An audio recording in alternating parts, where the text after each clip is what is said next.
Let's bring in former Tennessee State Representative Justin Jones, now one of the two lawmakers just ousted from the House chamber. Mr. Jones, thank you for joining us. I want to start with your response to the Republican House Speaker Sexton, who said the reason Representative Johnson kept her position was because she didn't scream into the megaphone like you and Mr. Pearson did.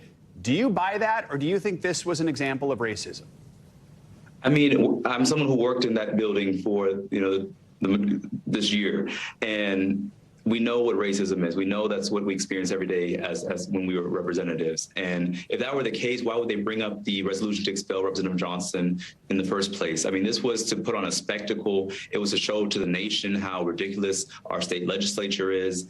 We asked our colleagues who, on both sides of the aisle, let's stand for democracy. And it took the two youngest members in our party to step up and say, we have to do something. I'm 27, Representative Pearson's 28. We're the youngest Black lawmakers in that body. And we know that this is an issue that defines our generation. These mass shootings from Newtown to Covenant Elementary School here in Nashville. And what we saw was complete assault on democracy, when what we're calling for is a ban on assault weapons. And Mr. Jones, quickly, if you don't mind, you mentioned what you experience every day as a lawmaker there in terms of racism. What do you mean by that? I mean, from the day we walk in the building, we were made to feel not welcome. Your microphone is shut off. You're not allowed to talk in committee. There's people who make snide remarks, comments, belittling comments to us on, walking the hallways, on the elevator. And sometimes we don't even have support from members of our own party because we're young, and people, either because you're young and Black, that's two strikes against you.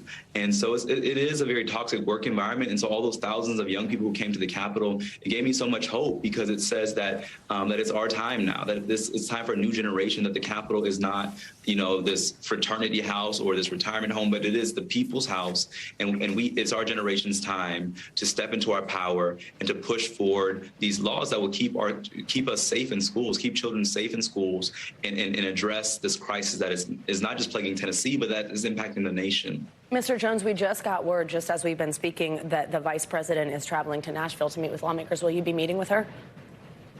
I will, and she's coming to stand in solidarity, and we're so honored that she's coming here, because what's happening is what happened in Tennessee last night sends a signal to other states that this can happen there. And so I think it's important that we take a strong stance against this, a united stance as a country, that this is not what democracy looks like. We will not allow authoritarianism to rule. And so we welcome the vice president's visit, and she's coming to a university where I went to, where I work at, Fisk University, that has a tradition of young people in the civil rights movement. And so I think it's so important that we continue to fight and stand together.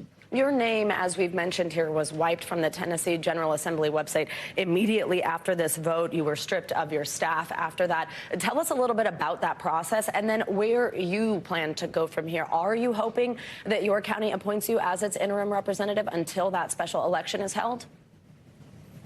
Yes, I mean, immediately right after the vote, my email was shut off. I don't have access to staff. I don't have access to the building to even get my things.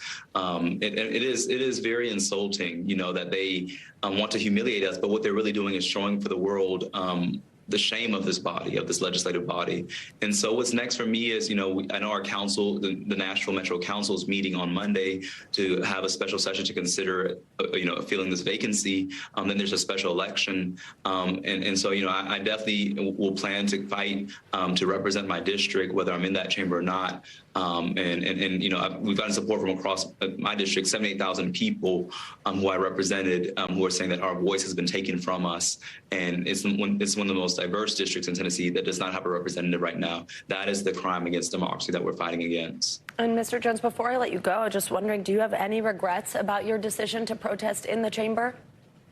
None at all. I regret that my colleagues took this long to do something. I regret that it got to that point where it took 6 dead lives, including 3 9-year-olds, for them to do something. In fact, they didn't do something. Neither Republicans or members of our own party we were so frustrated, and so we knew that it was time to do something and to hold them accountable. And so I think this is an issue for our generation. It's time for young people to step into their power, and it's time for us to really address the crisis at hand. I don't even have an office to work out of. You see, we're here because we can't go to the office at the people's house where I would normally be. So we're kind of just, we're transient right now, but we're trying to let the people know what's going on here. But no, I have no regrets. The only person who should have a regret is House Speaker Cameron Sexton for pushing this proliferation of guns, for his obedience to the NRA, for his ignoring of young people who are begging to save their lives. That is the person who should be regretful.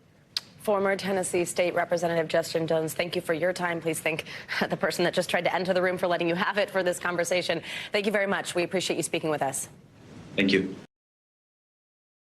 Thanks for watching our YouTube channel. Follow today's top stories and breaking news by downloading the NBC News app.